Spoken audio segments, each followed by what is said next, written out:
In northern Connecticut, this creek is again home to native brook trout.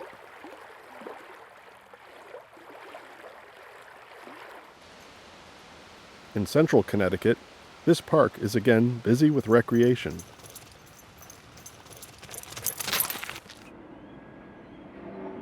In southern Connecticut, this wetland is again buzzing with wildlife.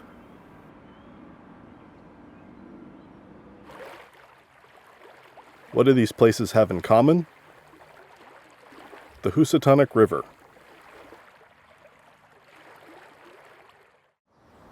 The Housatonic River flows from north of Pittsfield, Massachusetts, down to Long Island Sound. It's about 150 miles long, and the watershed covers about 2,000 square miles. The Housatonic River is really a remarkable resource. Anyone who's had an opportunity to travel the river from the Pittsfield, Massachusetts area through the agricultural and swamplands of the upper watershed to the Great Falls, down through the series of cascades and rapids between Falls Village and Bulls Bridge, can only begin to appreciate just how dramatic and wonderful and remarkable that resource is. The entire Housatonic River Valley was a hotbed of industrial activity late 1800s into the early and mid-1900s. The General Electric Company built a huge transformer factory in Pittsfield, and they used this polychlorinated biphenyls, PCBs, to cool transformers for electrical work. And they had been inappropriately dumped and flushed into the river here and there. There was so much of the waste that entered the river and polluted much of the area near the plant. And that started approximately 1932 and ended in the early 1970s. We negotiated with General Electric, and in 2000 received a settlement of approximately $15 million to implement compensation for natural resource impacts. Bottom line, it was a public trust resource of which the value of that public trust resource declined because of PCBs. So how does the Natural Resource Damage Assessment and Restoration, or NRDAR program, actually work? The NRDA process is authorized under the Clean Water Act, the Oil Pollution Act, and CERCLA, better known as Superfund. The process involves assessing injuries to natural resources and natural resource services, as well as recovering injured resources and the public's use of those resources through restoration projects. The program works in partnership with federal, state, and tribal trustees to restore natural resources that are part of the public trust. In the case of the Housatonic River, PCBs were released into the river from the General Electric plant in Pittsfield, Massachusetts. The river and its watershed were assessed for injuries to natural resources and loss of natural resource services. In 2000, a consent decree required GE to provide $15 million to the trustees for natural resource damages. Then approximately 50 projects were implemented to restore aquatic, riparian, and recreational resources in western Massachusetts and western Connecticut. Within the context of the NRDA program, there are frequently multiple entities that have a responsibility. And particularly in the case of the Housatonic River, there are 4 entities that have primary interest or responsibility here. The trustee agencies, the state of Massachusetts, the state of Connecticut, the National Oceanic and Atmospheric Administration, or NOAA, and the U.S. Fish and Wildlife Service, worked to assess the impacts to natural resources from the releases of PCBs from the General Electric site. And there was ultimately a consent decree entered into where GE and the trustees concurred on what the value of that damage was. GE had to put up those funds, and those funds were to be distributed between the Commonwealth of Massachusetts and the state of Connecticut, with a small portion held in common use by the 2 trustee subcouncils representing both of those geographic areas. After the settlement in 2000, there was a period of about 7 years when we were doing public information meetings and actively looking for restoration projects. We sought input from the public and went out with a request for project ideas. We got quite a lot of response from the public too, and it was that breadth of proposals that really enriched the entire planning process for us. We had over 50 project ideas submitted by the public, and we were looking for projects in 3 different categories. The first is the aquatic resources within the river. The second is floodplain and riverine resources, and the third is recreational resources. The intent of our work, as mandated under the NRDAR regulations, was to restore, replace, rehabilitate, or acquire the equivalent of the natural resources and services that were injured. So for the Housatonic NRDA project, we had about $8 million to expend in Connecticut with interest, and we selected over 30 projects to implement. One of the most satisfying things to me was that we just involved so many different types of partners, and so we were able to do so many different kinds of things. The goal for Powerline Marsh is to restore the marsh to a more natural state by creating 6 large pools and interconnected channels to enhance the wetland habitat of this 50-acre marsh. The goals of this project were to enhance wildlife habitat out here, primarily for water birds, waterfowl, shorebirds, and long-legged wading birds. There's very little, if any, surface water out here. No standing surface water like the pond we're standing on now. So at low tide, all this would drain out, and there was no standing surface water for wildlife habitat.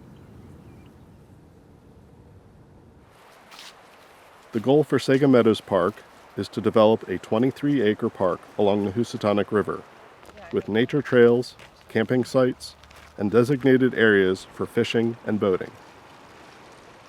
The goal is mostly to give recreational access to the public to this property. Before this project, we had no access through the park and really no place for people to park. The goal for Salmon Kill Creek is to restore and enhance the riparian corridor and in-stream habitat along 1.8 miles of the creek. Throughout the Northeast, our focus is brook trout, and so when we were deciding on the different treatments, our goal really was to help promote cover, stream canopy to kind of shade and really help to reduce temperatures in the creek. And so they'll have these deep pools that will provide that cold water. The goal of the Native Meadows Preserve Project is to purchase and restore a 25-acre riparian forest and floodplain habitat along the Housatonic River in New Milford. Permanent protection of the property will ensure that the property continues to provide wildlife habitat and limited recreational access to the public forever. Utilizing settlement funds and working with a variety of partners, more than 200 acres of land were protected across the watershed in Connecticut. The goal was to help maintain intact floodplain habitats, provide public access for fishing and hiking, and protect biologically diverse riparian wildlife habitat. Many local organizations and towns assisted with the land protection projects.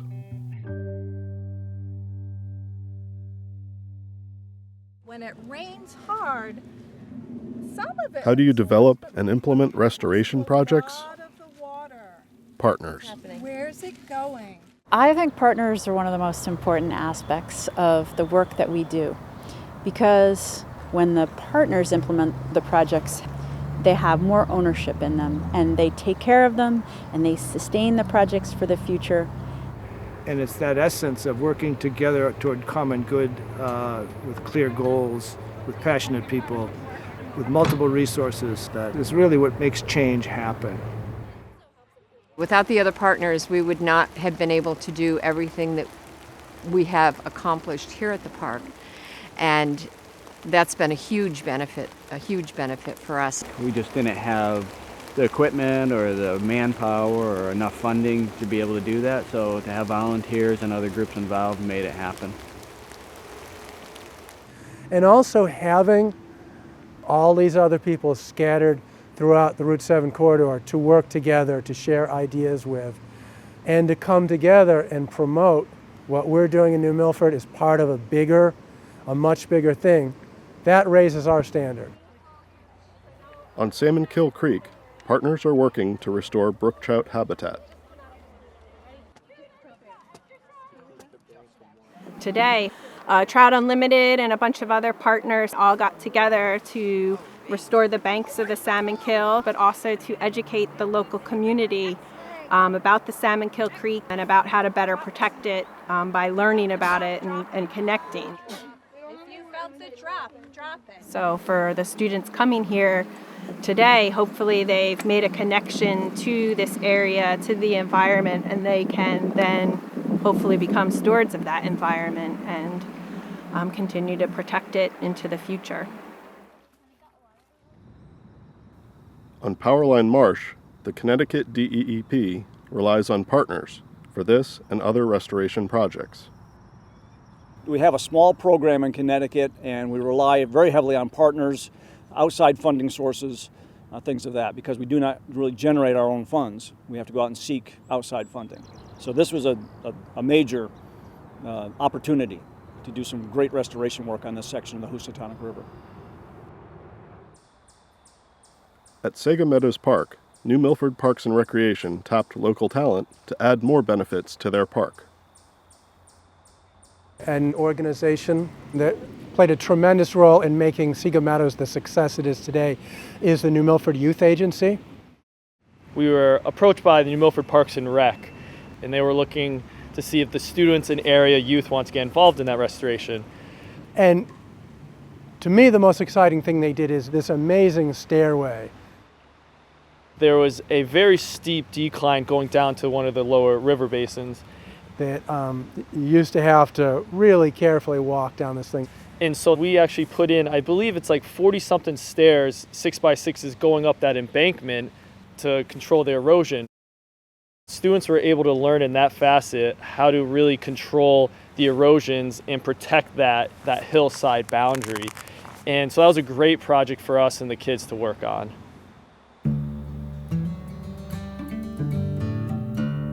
So how do you create a successful restoration project? You do need to have a team approach for so many reasons, technical as well as financial. Get support groups and others backing you. Try to get people as educated as possible so we're not working in a vacuum. Be open and honest with yourself that you're doing the public's work, that the public is the one who has the primary interest, and you need to listen to them. Relationship building is 80% of the job in getting the restoration projects done. And it didn't take very much communication. Just checking in really is helpful to getting the projects moving. That really is the key, is just making sure everybody's informed about what's going on, where, when, so that things don't fall through the cracks. Everyone always has their own ideas on how they want a project to develop, how they want it to see it come to fruition. So respect everyone's opinion, even though it may not have been your opinion. Think carefully when you're implementing projects, just how many you want to get involved with implementing. There's trade-offs between doing a large number and a smaller number. Even with a very small department, you can get a lot accomplished as long as you go outside and look for other people to give you a hand. And I think that was one of the big lessons learned, was to bring in other people, and it can be accomplished. It's impressive to get this number of projects done, and it's a lot of balls to keep in the air at once, but you can accomplish a lot of really good work. Yeah, a lot of really good work.